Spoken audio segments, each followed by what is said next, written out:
வணக்கம் நேயர்களே. இப்போ எங்கே பார்த்தாலும் கல்யாணம் ஆகலை இதே புலம்பலாக இருக்குது. யாரை பார்த்தாலும் எங்கே போனாலும் எங்கள் பையனுக்கு ஒரு பொண்ணு பாருங்கள், பொண்ணுக்கு ஒரு பையன் இருக்கிறானா கேட்குறாங்க. ஏதோ நம்ம கையில் இருக்கிறத கொடுத்தோம்னா அது செட் ஆகலை, இதோ செட் ஆகலைன்னு இது ஏன் என்ன காரணம்? காரணம் எல்லாமே பொண்ணாகட்டும். இப்போ பொண்ணுங்கள்லாம் பிள்ளைய விட ரொம்ப அதிகமாக படிச்சிடுறாங்க. டபுள் டிகிரி, ட்ரிபிள் டிகிரி கூட எடுக்கிறாங்க. பிள்ளைங்க கொஞ்சம் கம்மியாக தான் இருக்கிறாங்க. அதே போல் பொண்ணுங்களாம் ஐடிஐ வேலைக்கு போகுது. அதுங்க பார்க்கும்போது அதுங்களுக்கு தகுந்த மாப்பிள்ளையை பார்க்குதுங்க. கொஞ்சம் வசதியாக இருக்கணும், அழகாக இருக்கணும், அவனும் நம்ம கை நிறைய சம்பாதிக்கணும் அப்படின்ற ஒரு எண்ணம் போகுதுங்க. இவங்க என்ன பண்ண நிறைய குவாலிஃபிகேஷனை எதிர்பார்க்குறோம். எல்லாமே வரணும், எல்லாமே அமையணுன்னா அது செட் ஆக மாட்டுது. அழகாகவும் இருக்கணும், பணமும் இருக்கணும், வசதியும் இருக்கணும், எல்லாமே இருக்கணும் கூட. அப்படின்னா ஏதோ விட்டு கொடுத்தா தான் முடியும், ஏதோ ஒன்று. அப்படி முதல்ல அந்த மாதிரி தான் எதிர்பார்க்குறாங்க. அதுக்கப்புறம் பொண்ணு கிடச்சா போதும், பையன் கிடச்சா போதும் அப்படின்ற ஒரு லெவலுக்கு இறங்கி வராங்க. இறங்கி வரும்போது தேடும்போது பொண்ணும் கிடைக்கல, பிள்ளையும் கிடைக்கல. இப்படி தான் ஒரு சூழ்நிலை இப்போதைக்கு போயின்னு இருக்குது. ஆனால் இந்த மஞ்சள் பையை தூக்கிக்கின்னு புரோக்கர்கிட்ட போய் எழுதி எழுதி வைக்கிறாங்க எல்லாரும்.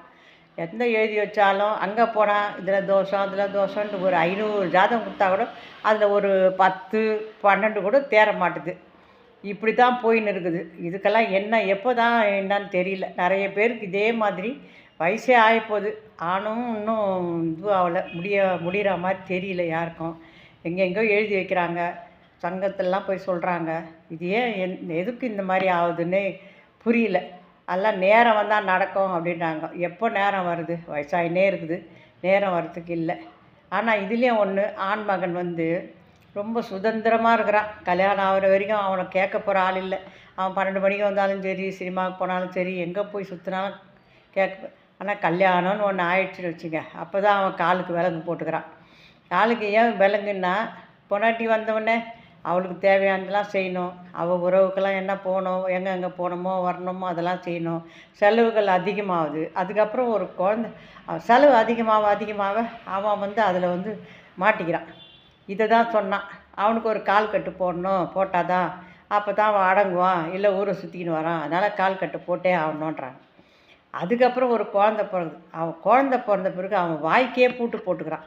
இது ஏன் காரணம்னா, அவன் ஏதாச்சும் ஒரு நல்ல ஒரு பலகாரம், ஏதோ ஒரு சாப்பிட்ற ஒரு ஐட்டம் கிடச்சின்னு வச்சுக்க, அவனுக்கு மனசு சாப்பிட போகாது. ஐயோ நம்ம குழந்த வீட்டில் இருக்குது, அதுக்கு எத்தனை கொடுக்கணும், இதே மாதிரி அது மாதிரி சாப்பிடணும், அதுவும் சாப்பிட்லையே அப்படின்னு சொல்லிட்டு அதில் தான் போகும் அவனுக்கு எண்ணெல்லாம்.